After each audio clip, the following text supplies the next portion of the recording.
શહેરના છેવાડે આવેલા સરથાણા વિસ્તારમાં ગેરકાયદેસર રીતે ધમધમતા ગેસ રિફિલિંગના ગોડાઉનને પોલીસે ઝડપી પાડ્યું છે. સરથાણા પોલીસે બાતમીના આધારે રેડ કરી હતી. પોલીસે આ રેડ દરમિયાન ગેરકાયદેસર ગેસ બોટલનું રિફિલિંગ ચાલતું કૌભાંડ રંગે હાથ ઝડપી પાડ્યું.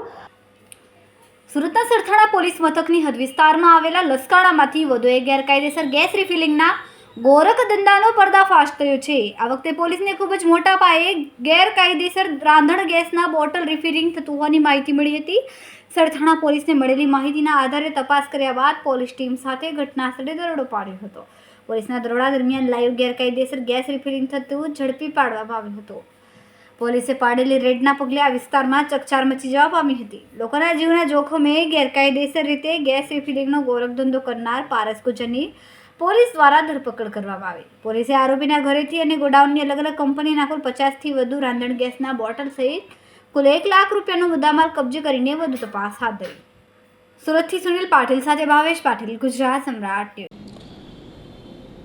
ગઈકાલ તારીખ 11/4/2024ના રોજ સરથાણા પોલીસ સ્ટેશનના પોલીસ ઇન્સ્પેક્ટર શ્રી ચાવડા સાહેબ નાઓને બાતમી હકીકત મળેલ કે તેઓના વિસ્તારના લસકાણા પોલીસ સ્ટેશન વિસ્તારમાં રામદેવનગરમાં રહેતા એક ઈસમ પારસમલ ગુર્જર જે પોતાના રહેણાંક મકાનની અંદર ગેસના મોટા બોટલોમાંથી નાના બોટલોનું રિફિલિંગનું કામ કરતો હોય ને આ રીતે લોકોની જિંદગી જોખમમાં મુકાય તે પ્રકારનું કૃત્ય કરતો હોય, સરથાણા પોલીસ સ્ટેશનના સ્ટાફ દ્વારા કાયદેસરની કાર્યવાહી કરી આઈપીસી કલમ 285 તથા આવશ્યક ચીજ વસ્તુ ધારા કલમ 3(7) મુજબ ગુનો રજીસ્ટર કરી ગુનાના કામે આરોપીની ધરપકડ કરવામાં આવેલ છે અને હાલમાં આગળની તપાસ તજવીજ ચાલુ છે. જી, આપનું નામ? મારું નામ પીઠડિયા પરેશ છે. શું બનાવ બન્યો? જી, મને એક બાતમી મળેલી કે લસકાણાની બાજુમાં રામાપીરના મંદિરની બાજુમાં ગેસ રિફિલિંગનું ગેરકાયદેસર રીતે ચાલે છે. પારસ મારવાડી નામનો વ્યક્તિ ગેરકાયદેસર રીતે ચાલે છે. મને જાણ થતાં મેં સ્થાનિક પોલીસ સરથાણામાં સાહેબશ્રીને જાણ કરેલી, સાહેબ આપણા વિસ્તારમાં આવું ગેસ રિફિલિંગનું ચાલી રહ્યું છે. એટલે પોલીસને સાથે રાખી જનતા રેડ કરેલી છે. આગળની કાર્યવાહી હાથ ધરેલી છે. અંદાજે 50થી 60 બોટલ લાવેલા અહીંયા પોલીસ સ્ટેશને.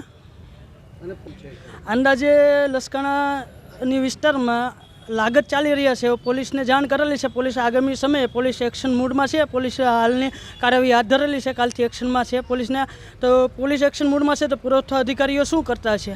બસ એક જ છે કે પોલીસ એક્શન મૂડમાં છે. પોલીસમાં કામ નથી આવતું તો બી પોલીસ જો એક્શન મૂડમાં છે પોલીસ કામ કરી શકે છે તો પુરવઠા અધિકારી ક્યારે કામ કરશે?